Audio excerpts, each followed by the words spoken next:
उवाच शृणुदेवि प्रवक्ष्यामि कुञ्जिकास्तोत्रमुत्तमम् येन मन्त्रप्रभावेण चण्डीजापः शुभो भवेत् नाकवचम् नार्गलास्तोत्रम् कीलकम् न रहस्यकम् नासूक्तम् नापि ध्यानम् च न न्यासो न च वाचनम् कुञ्जिकापाठमात्रेण दुर्गापाठफलम् लभेत् अधिगुह्यतरम् देवि देवानामपि दुर्लभम् गोपनीयम् प्रयत्नेन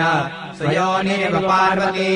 मारणम् मोहनम् वश्यम् स्तम्भनोच्चाटनादिकम्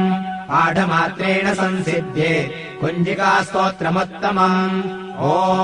ऐं ह्रीं क्लीं चामुण्डायै विच्चे ॐ ग्लौं हूं क्लीं जूं सः ज्वालय ज्वालय ज्वल ज्वल प्रज्वल प्रज्वल ऐं ह्रीं क्लीं चामुण्डायै विच्चे ज्वल हं सं लं क्षं फट् स्वाहा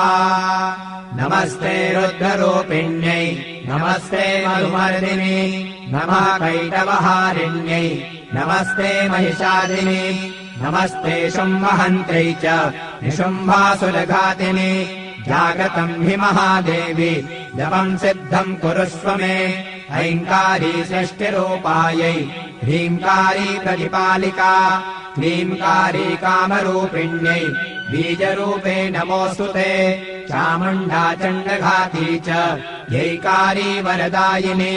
विच्चे चाभयदा नित्यम् नमस्ते मन्त्ररूपिणी धाम् धीम् धूम् दुर्जटेः पत्नी वां वीं ॐ वागधीश्वरी क्रां ह्रीं ह्रूं कालिका देवी शां श्रीं शूं मे शुभम् कुरु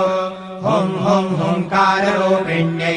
जं जं जं जम्भनादिनी ह्रां ह्रीं ह्रूं भैरवी भद्रे भवान्यै ते नमो नमः अङ्कं जं तं तं पं यं शं ह्रीं धूं ऐं वीं हं शं धियाग्रं धियाग्रं त्रोटय त्रोटय दीप्तं कुरु कुरु स्वाहा वां ह्रीं ॐ पार्वती पूर्णा खां ह्रीं भूं खेचरी तथा सां सीं सूं सप्तशती देव्या मन्त्रसिद्धिम् कुरुष्व मे इदम् तु कुञ्जिकास्तोत्रम् मन्त्रजागर्ति हेतवे अभक्तेनैव दातव्यम् गोपितम् रक्ष पार्वती यस्तु कुञ्जिकया देवी हीनाम् सप्तशतीम् पठे न तस्य जायते सिद्धि शरण्ये रोदनम् यथा।